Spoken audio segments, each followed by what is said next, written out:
Long wire को इसमें V shape में अरेंज करते हैं। इसका जो अपेक्स एंगल होता है अल्फा, जो वायर का जो मेन लोब मिलता है जिस एंगल पे, जैसे ये बीटा पे मिल रहा है, ठीक है, तो उसका 2 टाइम्स में अल्फा रखते हैं, तो alpha is equal to 2 times beta रखते हैं। और आपको जो रेडिएशन पैटर्न अगर टर्मिनेट करते हैं तो ये टूवर्ड्स एक्सिस हॉरिजॉन्टली मिलता है आपको, टूवर्ड्स एक्सिस हॉरिजॉन्टल में, ठीक है, हॉरिजॉन्टली रखते हैं, हॉरिजॉन्टल होता है ये।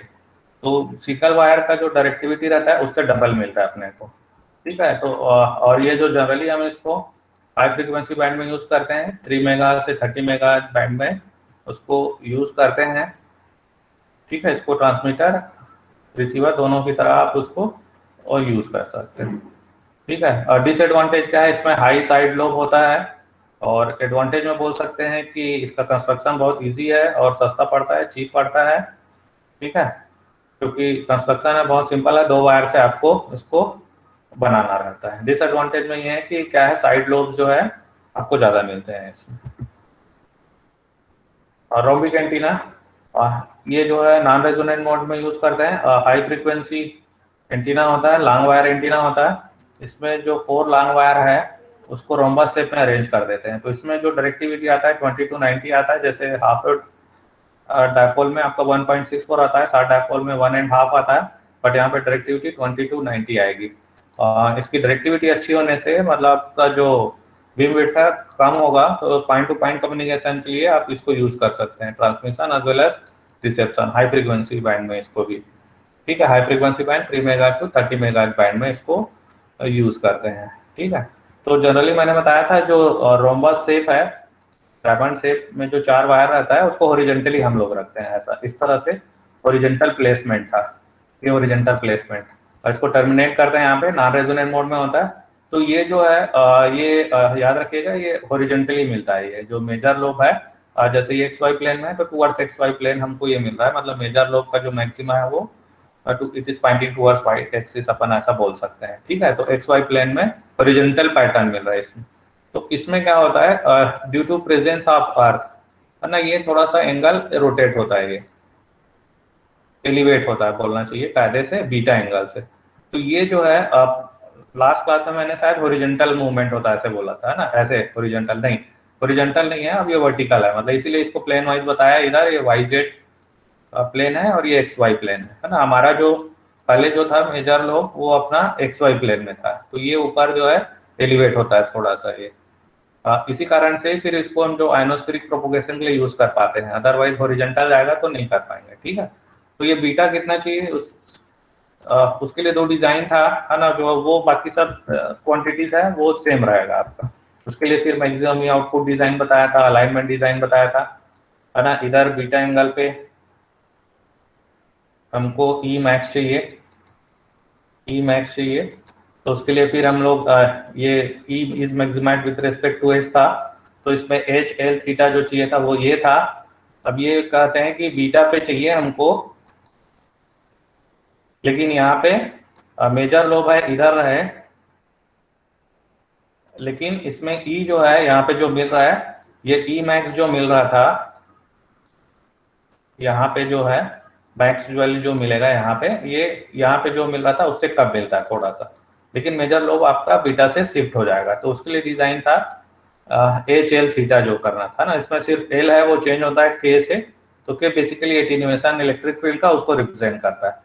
तो ये रोम्बिक एंटीना था, याद रखिएगा ना, ये रोम्बिक एंटीना था। बट एक वही करेक्शन मैंने बोला कि जो रोटेशन है जो अलाइन होता है वो आपका बीटा ये ऊपर की तरफ होगा, जैसे ये पैटर्न इधर मिल रहा है तो ये ऊपर की तरफ मुझे ऐसा थोड़ा सा एंगल एलिवेट होगा ऐसा, ठीक है। तो ये जो है आपका इधर जैसे आयनोस्फीयर वगैरह होता है तो उसमें हम इसको टारगेट करते हैं, यहाँ से फिर रिफ्लेक्ट आके इधर रिसीवर साइड में वो मिलता है, ठीक है। तो ये हो गया रोम्बिक एंटीना, बहुत इंपॉर्टेंट है, एग्जाम पॉइंट ऑफ व्यू से याद रखिएगा ये।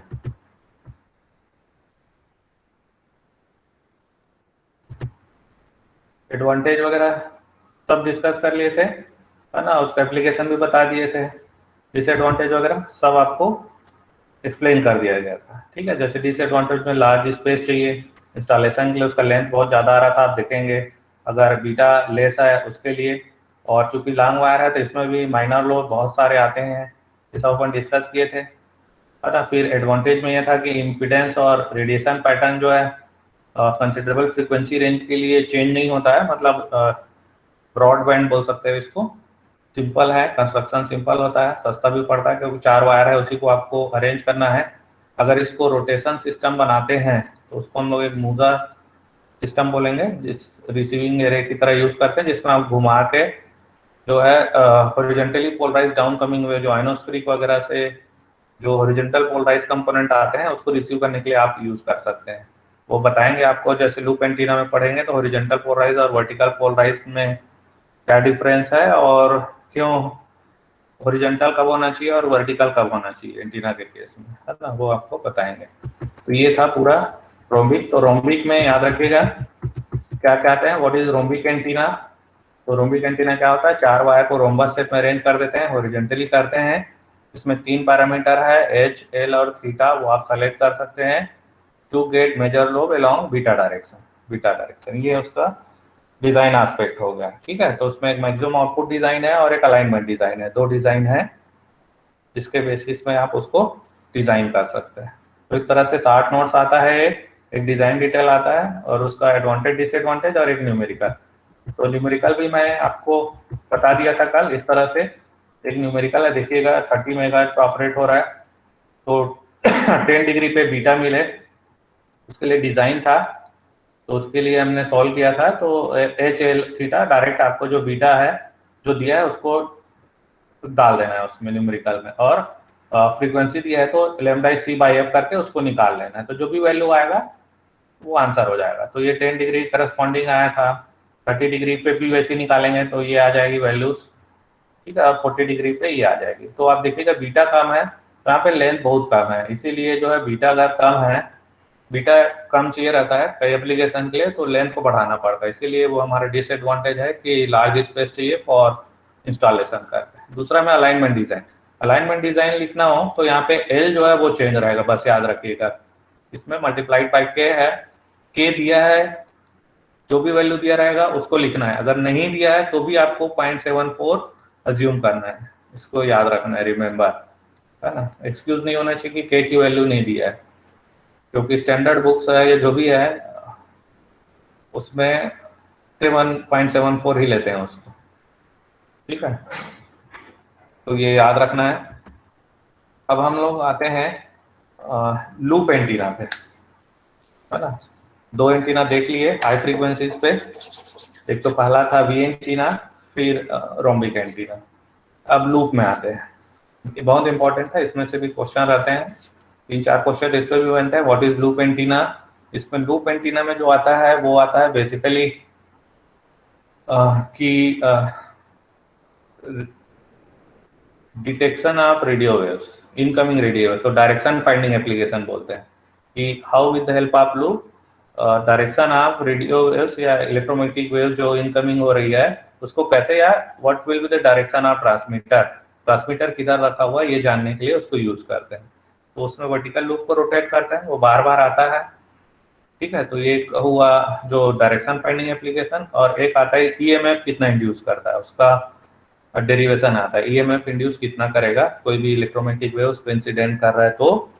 और एक इसमें होता है फिर उसका न्यूमेरिकल, उसी से जितना कितना ईएमएफ जनरेट होगा उसमें करके पैरामीटर्स दिए रहते हैं अपने को, वेवलेंथ, फ्रीक्वेंसी, इलेक्ट्रोमैग्नेटिक वेव जो इंसिडेंट हो रहा है उसका फील्ड वैल्यू दिया रहेगा और उसका डायमेंशन भी दिया रहेगा लूप का, है ना, उसका एरिया, नंबर ऑफ टर्न्स, ये सब दिया रहेगा। तो पूछा जाएगा कितना ईएमएफ इंड्यूस होगा, ऐसा एक क्वेश्चन बनता है रिसीविंग केस में। ट्रांसमिटिंग केस में उसका रेडिएशन रेजिस्टेंस पूछते हैं और डायरेक्टिविटी कितनी बनती है ऐसा पूछते हैं, तो वो देखेंगे। मोस्टली इसका रिसीविंग केस इंपॉर्टेंट होता है, न्यूमेरिकल आ सकता है तो ट्रांसमिटिंग केस आ सकता है, थ्योरी जो ट्रांसमिटिंग केस में नहीं आता है इसमें। और इसमें फिर जैसे डायरेक्शन फाइंडिंग करते हैं तो कुछ प्रॉब्लम होती है रात को जिसमें हम लोग नाइट एरर बोलते हैं। तो नाइट एरर क्या होता है, उसको कैसे रिमूव करते हैं, दूसरे एंटीना से, या वो देखना नाइट का एंटीना जो होता है उसको रिमूव करने के लिए यूज करते हैं। और इसमें क्या है, 2 डायरेक्शन डिटरमाइन करता है, सेंस नहीं कर पाता, तो सेंस कैसे डिटरमाइन करते हैं। तो ऐसे 4 से 5 क्वेश्चन है, उसमें एक क्वेश्चन आपको एग्जाम में मिलता ही मिलता है, ठीक है। तो व्हाट इज लूप एंटीना पहले देखते हैं। तो it is a radiating Kyle of any cross section, है ना, एनी क्रॉस सेक्शन। तो क्रॉस सेक्शन जो है इट कैन बी स्क्वायर भी हो सकता है एक काइल जैसा, इट कैन बी सर्कुलर, है ना, it can be rectangular, it can be rectangular also, it can be hexagonal also, it can be triangular also, ये हो सकता है। ठीक है, लेकिन मोस्टली जो है रेक्टेंगुलर लूप और सर्कुलर लूप यूज होता है ज्यादातर। ठीक है, सिंपल वायर का होता है, उसमें नंबर ऑफ टर्न्स को बढ़ा देते हैं क्योंकि उसमें जो ईएमएफ अगर सिंगल वायर के साथ उसमें इंड्यूस देखते हैं तो बहुत कम आता है, तो उसको बढ़ाने के लिए हम लोग नंबर ऑफ टर्न्स बढ़ा देते हैं। ठीक है, तो loops are extensively used in radio receivers, aircraft receivers, direction finding, electromagnetic wave का डायरेक्शन फाइंडिंग के लिए, और लो फ्रीक्वेंसी पे ट्रांसमीटर की तरह यूज नहीं करते क्योंकि बहुत पुअर एफिशिएंसी होती है, तो इसीलिए use for ultra high frequency transmitters. Ultra high frequency transmitters मतलब 300 मेगाहर्ट्ज से 3 गीगाहर्ट्ज की रेंज में यूज करते हैं। तो इसमें जनरली हम लोग स्मॉल लूप और लार्ज लूप ऐसा क्लासिफाई कर सकते हैं। स्मॉल लूप जो है वो डायरेक्शन फाइंडिंग एप्लीकेशन के लिए यूज होता है, इलेक्ट्रोमैग्नेटिक वेव का डायरेक्शन क्या है वो, और लार्ज लूप है वो फिर हम ट्रांसमीटर के लिए यूज कर सकते हैं, ऐसा करते हैं। ठीक है, तो स्मॉल लूप्स है पुअर एफिशिएंसी जैसे मैंने बताया क्योंकि वो रेजोनेंट नहीं होता है और बहुत जो डायमेंशनल रिक्वायरमेंट है वो फुलफिल नहीं होता है उसमें। तो जैसे मैंने कहा था कि लो फ्रीक्वेंसी जैसे एंटीना है λ/4 से कम जो मिलता है लेंथ, उसमें भी एफिशिएंसी नहीं होती, तो बस उसी टाइप का है। लूप अगर स्मॉल है उसको ट्रांसमीटर की तरह यूज करोगे तो एफिशिएंट नहीं रहता है, तो जनरली जो स्मॉल लूप है वो हम जो है रिसीवर की तरह यूज करते हैं। ठीक है, at low frequencies. High frequencies है तो डायमेंशनल रिक्वायरमेंट कम रहेगा, है ना, क्योंकि वेवलेंथ कम आएगा हाई फ्रीक्वेंसी पे, तो सरकमफेरेंस के कंपैरिजन में रहता है उसका। सरकमफेरेंस अगर आपका वेवलेंथ से कम है ना, तो उसको स्मॉल लूप बोलते हैं। सरकमफेरेंस अगर अप्रोक्सीमेटली लेमडा है या उससे ग्रेटर है तो उसको लार्ज लूप बोलते हैं। ठीक है, तो ये देखिएगा इस तरह से लूप है, ये कमर्शियली अवेलेबल जो लूप है उसका लूप है वो उसका फिगर है, ये देख सकते हैं आप। इसमें ये लूप है, हाइट जिसका आपका देख सकते हो h और विड्थ d इसमें यूज किया गया है, तो इसका एरिया एरिया जो है d इंटू एच बोल सकते हो, इसका area of this loop cross sectional area that is d into H, ऐसा कर। ठीक है, तो इसमें एक ही टर्न नहीं है, इसमें नंबर ऑफ टर्न्स है 1 2 3 4 5, इसमें 5 टर्न देख रहे हैं आप। ठीक है, एन टर्न्स, तो इस तरह से नंबर ऑफ टर्न्स को बढ़ाते हैं इसमें। ये एक वर्टिकल लूप है ना, ये देख रहे हैं आप 30 मीटर वर्टिकल लूप आप देख रहे हैं, ये लार्ज लूप है, ये स्मॉल लूप है। तो इस तरह से वर्टिकल लूप्स यूज करते हैं डायरेक्शन फाइंडिंग वगैरह के लिए। तो ये लूप एंटीना क्या हुआ ये बताया है ना। लूप क्या होता है, एक काइल है आप सुटेबल क्रॉस सेक्शन, चाहे वो रेक्टेंगुलर हो, सर्कुलर हो, हेक्सागोनल हो। ठीक है, तो ये लूप एंटीना होता है। अब लूप का यूज कैसे डायरेक्शन फाइंडिंग एप्लीकेशन करेंगे, so direction finding with loops, है ना, direction finding using loop antenna. Loop antenna से कैसे करेंगे, यहाँ पे एक लूप दिखाया गया है, देखिएगा ये सी डी ए बी से उसको रिप्रेजेंट किया अपन। ये जो एक एंटीना है रेक्टेंगुलर एंटीना है, इसको वर्टिकल रखा हुआ है ऐसा, है ना, ये वर्टिकल रखा हुआ है, देखिएगा इसको ऐसा वर्टिकली रखा है, और इसको रोटेट कर सकते हैं about Z axis, vertical axis ऐसा जेड, तो ये वर्टिकल एक्सिस है, इसके अबाउट आप रोटेट कर सकते हैं। तो इसमें जनरली क्वेश्चन आता है कि आप इलेक्ट्रोमैग्नेटिक वेव का डायरेक्शन कैसे फाइंड करेंगे। सपोज है इसमें इलेक्ट्रोमैग्नेटिक वेव है, यहाँ से राइट टू लेफ्ट मेरे इंसिडेंट हो रही है, देख सकते हैं आप, है ना, इलेक्ट्रोमैग्नेटिक वेव यहाँ पे शो कर रहा हूँ मैं ब्लू कलर से एरो से, तो ये इलेक्ट्रोमैग्नेटिक वेव है। इसमें हम अज्यूम करते हैं कि ये वर्टिकली पोलराइज्ड है, VP वर्टिकली पोलराइज्ड, मतलब इलेक्ट्रिक फील्ड इसमें एक हाफ में अप है और दूसरे हाफ में डाउन है, तो ये अपन अप और डाउन में इसमें इलेक्ट्रिक फील्ड ऐसा बोल सकते हैं। तो ये डिटेक्ट कैसे करता है, इसको डिटेक्ट कैसे करता है, तो ये इसको समझना है, एग्जाम में आता है बार बार कि explain how loop detect direction of electromagnetic wave, या how loop can be used as a direction finder जैसे कैसे करते हैं। तो ये क्या होता है कि आपको इसमें दो पोजीशन में मैक्सिमम रेडिएशन मिलता है, लूप को वर्टिकल जब रोटेट करते हैं, और दो पोजीशन में मिनिमम मिलता है। तो वो कैसे मिलेगा ये हम आपको एक्सप्लेन कर रहे हैं यहाँ पे, तो ध्यान से देखिए और समझिएगा। ठीक है, इसमें जो है डायरेक्शन फाइंडिंग के लिए एक स्मॉल लूप यूज करते हैं, इसका हाइट h बोल सकते हो और विड्थ है वो d बोल सकते हैं। ठीक है, तो ये जो वर्टिकल सेक्शन है इसमें दो वर्टिकल सेक्शन मिल रहा है AD और BC, और दो हॉरिजॉन्टल सेक्शन मिल रहा है आपको CD। ये हॉरिजॉन्टल पार्ट हो गया, ये है ना, हॉरिजॉन्टल आर्म बोलेंगे, और ये वर्टिकल आर्म, ये वर्टिकल आर्म। ठीक है, वर्टिकल आर्म BA, और ये हॉरिजॉन्टल आर्म, हॉरिजॉन्टल आर्म।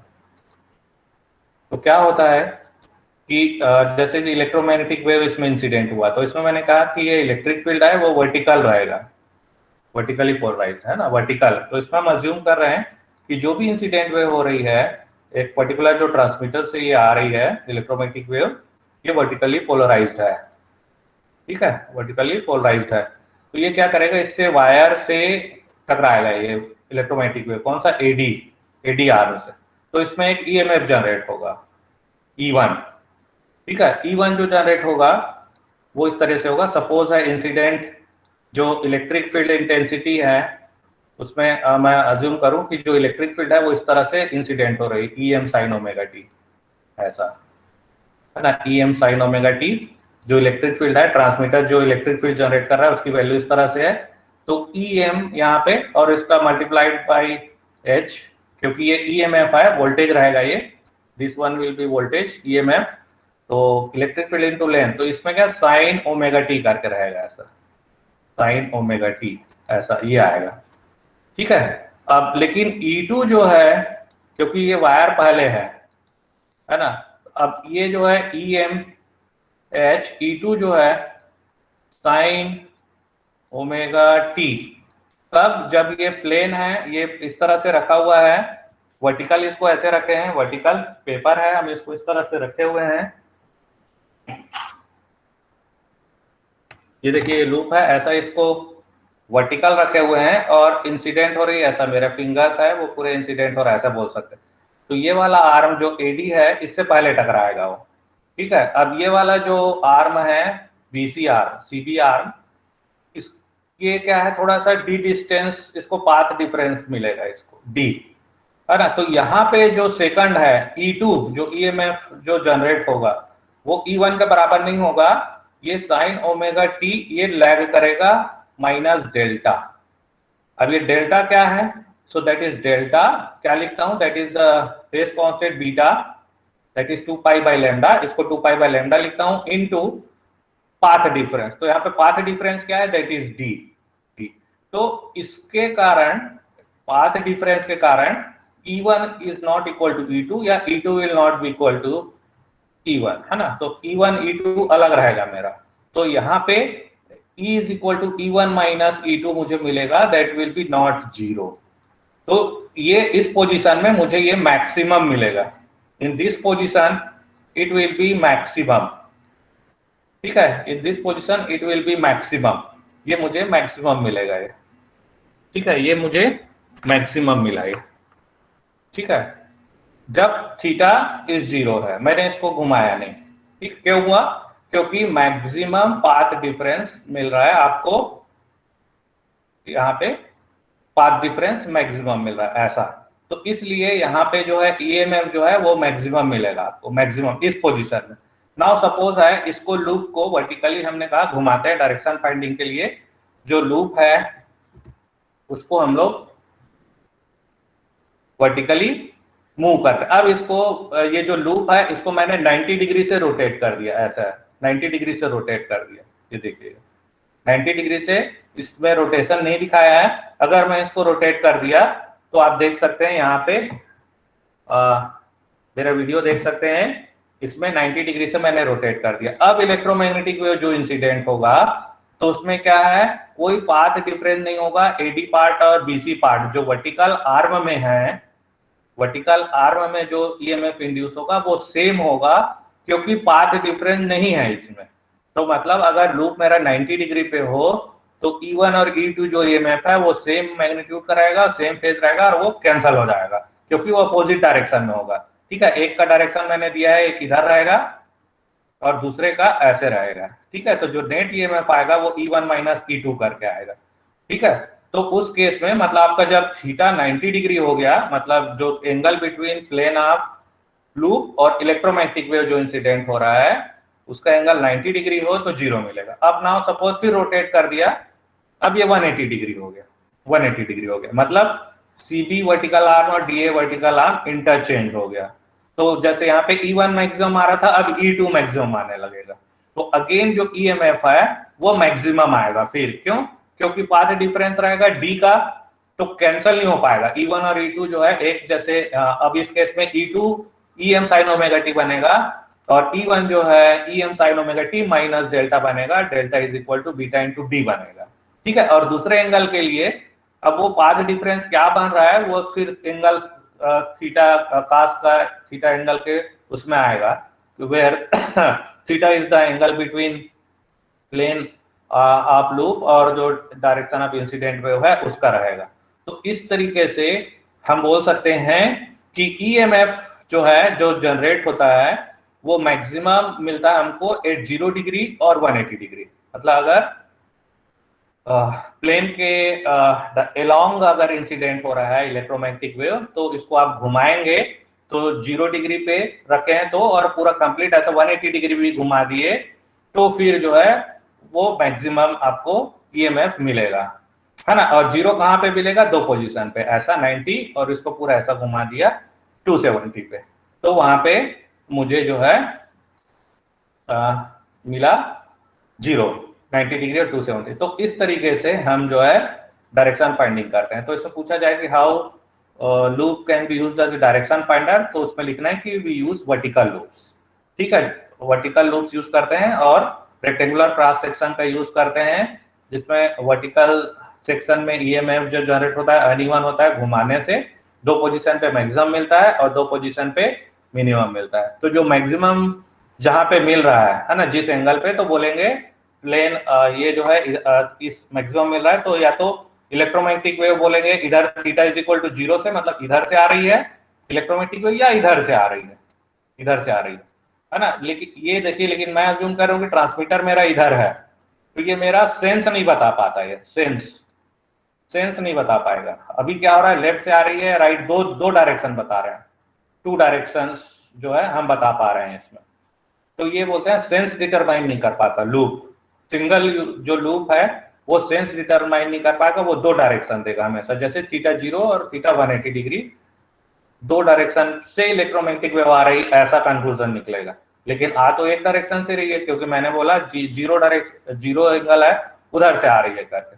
तो ये जो लूप है उसका एक डिसएडवांटेज है कि सिंगल लूप जो है वो नहीं कर पाएगा। उसके लिए एक वर्टिकल वायर और लेते हैं, तो वो हम अलग से एक टॉपिक है, 7 मार्क आता है, how sense is determined with the help of loops करके, सेंस ऑफ डायरेक्शन का सेंस। ठीक है, तो यहाँ पे 2 डायरेक्शन देते हैं, तो ये सेंस डिटरमाइन नहीं कर पाता बोलते हैं। तो बहुत इंपॉर्टेंट है ये टॉपिक याद रखना कि कैसे जो है लूप है direction finding application electromagnetic wave का निकालता है, या डायरेक्शन फाइंडिंग एप्लीकेशन कैसे करते हैं उसको। तो वर्टिकल है, लूप यूज करते हैं, अबाउट जेड एक्सिस इसको रोटेट करते हैं, तो 2 पोजीशन पे मिनिमम मिलेगा, 90 डिग्री और 270 पे, और 0 डिग्री और 180 डिग्री जो एंगल है उसमें मैक्सिमम ईएमएफ मिलता है। ठीक है, तो उसको जब प्लॉट करोगे तो आपको मतलब यहाँ पे जैसे अभी इसको प्लॉट करना है, तो ये इधर मैक्सिमम मिला है ना, फिर ये 90 डिग्री पे आया ऐसा, तो 0 मिला, तो ये हमारा जो फिगर ऑफ इनफाइनाइट जैसे मिलता है यहाँ पे ऐसा। ठीक है, तो ये 0 डिग्री पे आपको मैक्सिमम मिला और इधर यहाँ पे 180 डिग्री पे मैक्सिमम मिला। तो इस तरह से पैटर्न है वो मिलता है हमको यहाँ पे ऐसे, जब इसको रोटेट करेंगे। ठीक है, तो ये हुआ वर्टिकल लूप यूज करके कैसे हम डायरेक्शन फाइंडिंग उसका निकाल सकते हैं। ठीक है, अब ये तो हुआ कि जब थीटा 0 और 180 डिग्री है तब ईएमएफ कितना होगा ये निकाल लिया अपन ने। लेकिन अगर अदर एंगल पे है ना, जैसे 30 डिग्री है, 60 डिग्री है, क्योंकि उसको रोटेट कर रहे हैं, है ना, रोटेट कर रहे हैं, तो क्या होगा उसमें। तो इसमें जो है लूप है, अगेन इस तरह से वर्टिकली रखा हुआ है, बोल सकते हैं ये, ठीक है। ये जो एडी पार्ट था, ये देख सकते हैं, ये ए था, ये डी था, और इधर जैसे बैक जाके देखिएगा बीसी पार्ट था, है ना, ये वाला जो पार्ट था बीसी पार्ट ऐसा। तो अभी क्या है, ये ऐसे वर्टिकल रखा हो, अब इसको सपोज है मैं थोड़ा सा रोटेट कर दिया ऐसा, है ना, ये ऐसा, ये ऐसे इलेक्ट्रोमैग्नेटिक वेव कर रहा था, अब इसको ऐसे मैंने रोटेट कर दिया इधर या इधर, आप जैसे भी पहले ऐसा मैं रोटेट कर दिया, तो इसमें जो प्लेन है, ऐसा जो प्लेन है और इंसिडेंट हो रहा है, मेरा जो फिंगर देखिएगा उसको इलेक्ट्रोमैग्नेटिक वेव आप अज्यूम कर सकते हैं।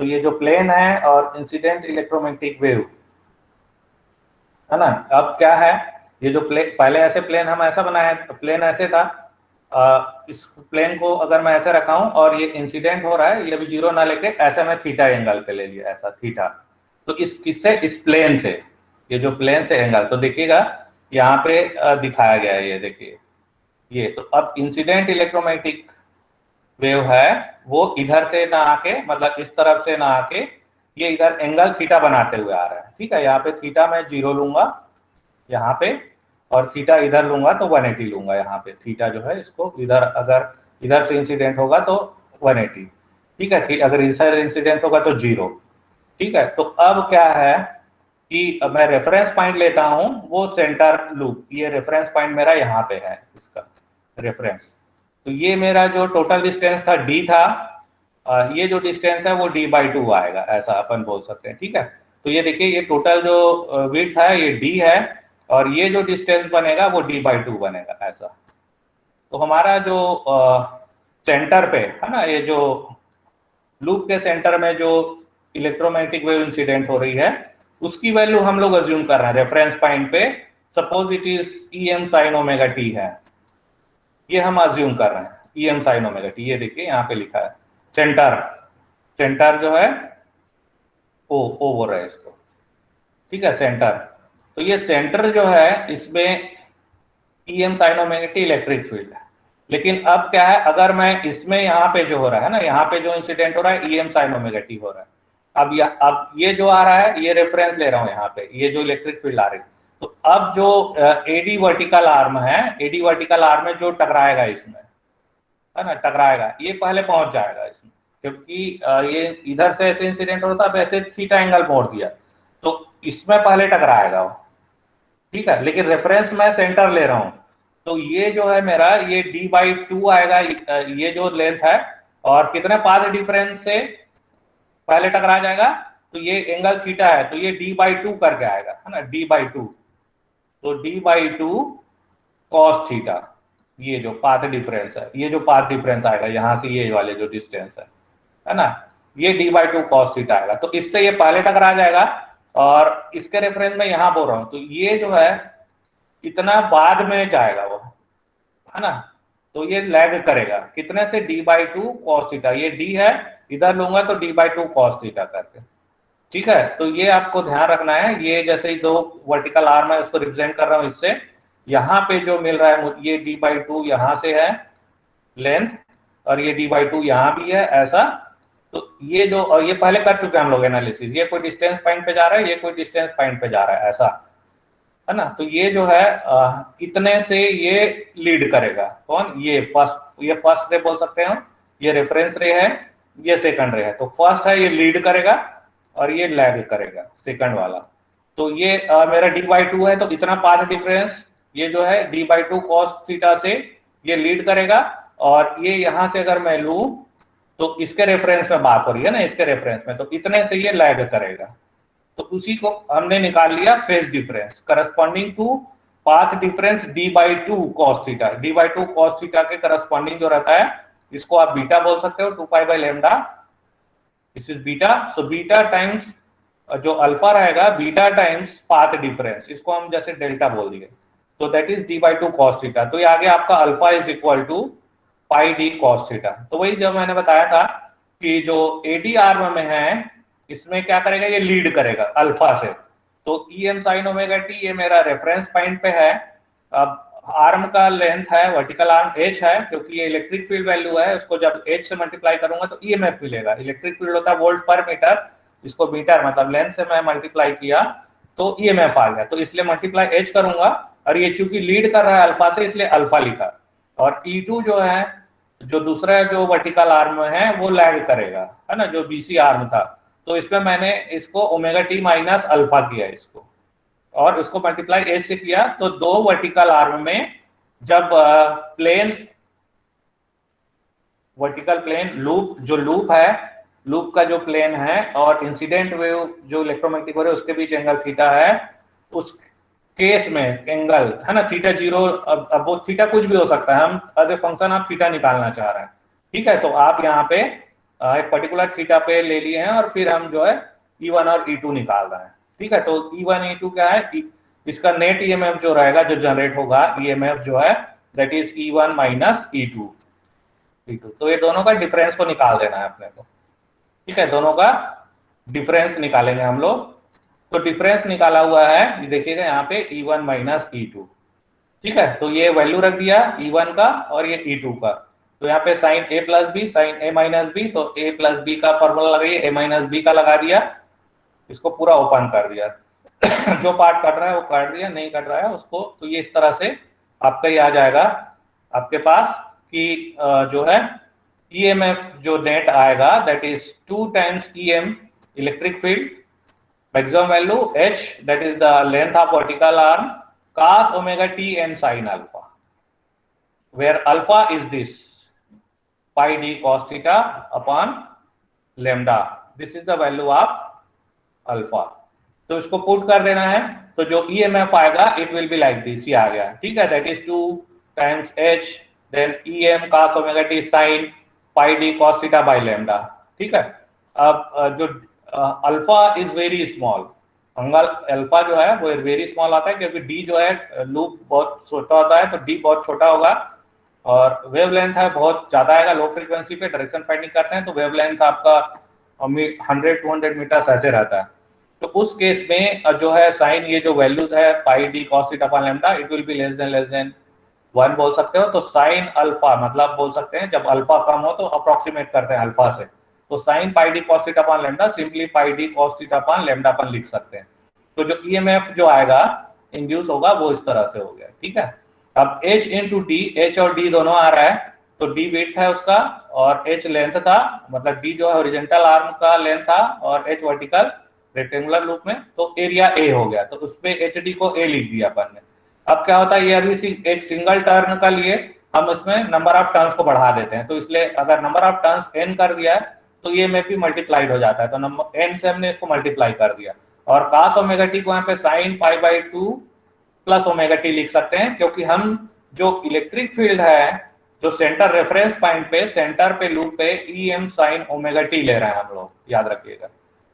तो यहाँ पे sin ओमेगा टी की जगह cos ओमेगा टी आ रहा है, मतलब आप बोल सकते हैं कि जो लूप में जो ये वैल्यू सेंटर में जो आ रही है ये वैल्यू है, लेकिन हमें जो डिफरेंस मिल रहा है ना, जो ईएमएफ मिल रहा है, ईएमएफ दैट इज लीड कर रहा है बाई पाई बाई 2 से, देखिएगा ये देखिए लीड हो रहा है, तो ये जो पूरा कांस्टेंट टर्म है उसको अलग कर दिया, so this is the constant term, so E is equal to बन गया हमारा Vm sin omega T plus pi by 2 या Vm cos omega T, sin omega T apply किया बट cos ओमेगा टी मिल रहा है, मतलब हम बोल सकते हैं जो डिफरेंस ईएमएफ है वो 90 डिग्री वे रेफरेंस सेंटर पे जो फील्ड वैल्यू आ रहा है उससे 90 डिग्री लीड करेगा, जो ईएमएफ जनरेट होगा वो 90 डिग्री लीडिंग करते हुए हमको मिलेगा, ठीक है।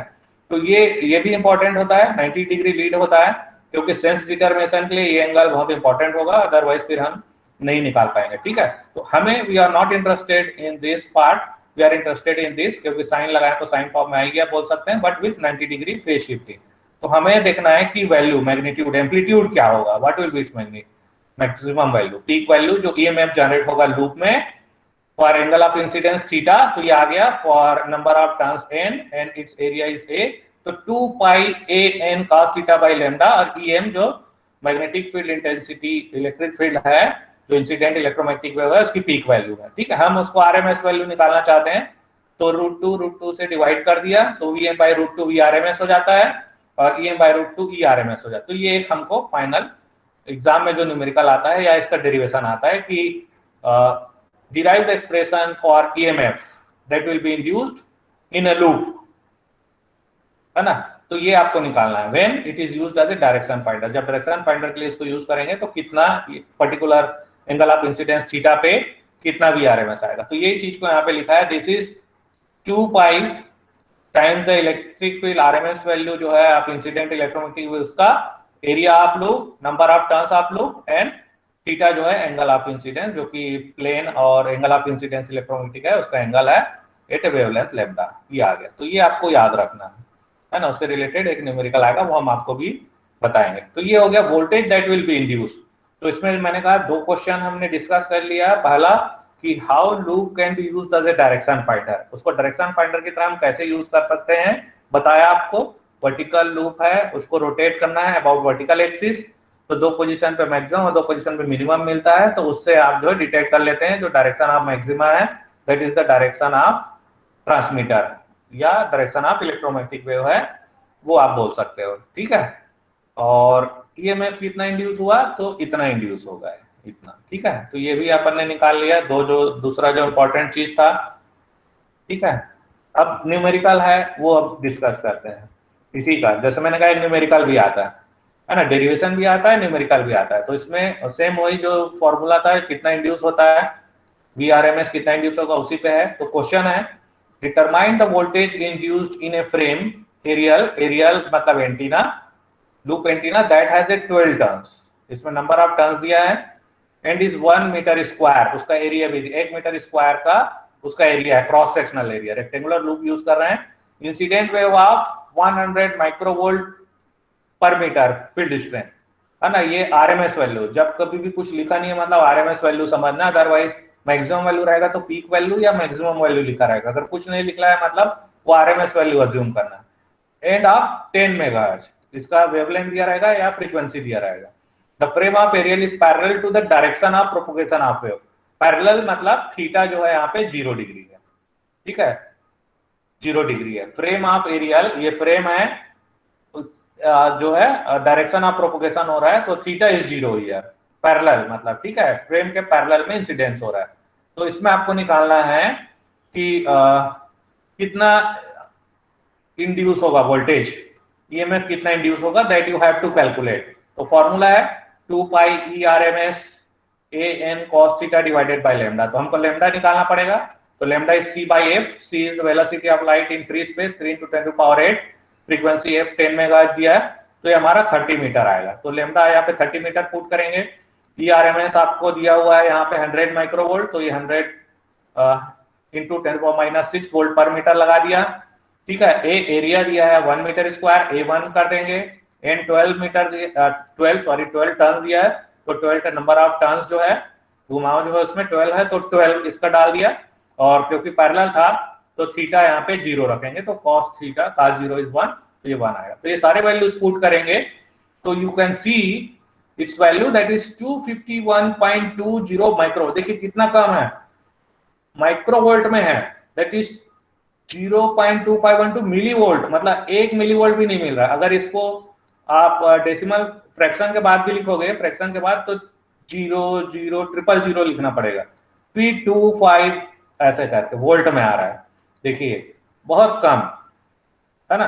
तो ये लूप जो है इंड्यूस EMF करता है वो बहुत कम लो लेवल होता है, बहुत कम होता है उसकी।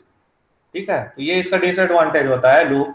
तो इसीलिए जो नॉइस वगैरह है उसको ज्यादा इफेक्ट कर सकते हैं। अगर आसपास में कोई काइल है, मेटल है तो डिस्टर्ब करता है, उसका स्टेबल आपको आउटपुट नहीं मिलता लूप में जब आप रोटेट करते हैं। तो ये इसका ड्रॉबैक होता है। ठीक है, तो आज हम इतना ही करते हैं, टाइम भी हो रहा है।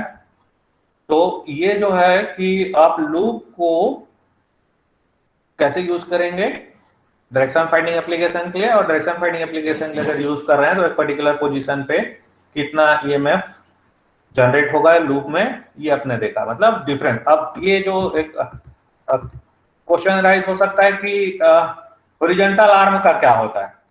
तो हम इसमें अज्यूम कर रहे हैं कि जो इलेक्ट्रिक फील्ड है वो वर्टिकली पोलराइज्ड होता है, मतलब इलेक्ट्रोमैग्नेटिक वेव जो है वर्टिकल पोलराइज्ड है, तो इलेक्ट्रिक फील्ड है आइदर अप या डाउन रहता है। तो इसमें जो कोई ईएमएफ जनरेट नहीं होता है ना, हॉरिजॉन्टल रखा हुआ है तो ईएमएफ जीरो रहेगा, इसमें जीरो रहेगा, ईएमएफ जीरो रहेगा ऐसा।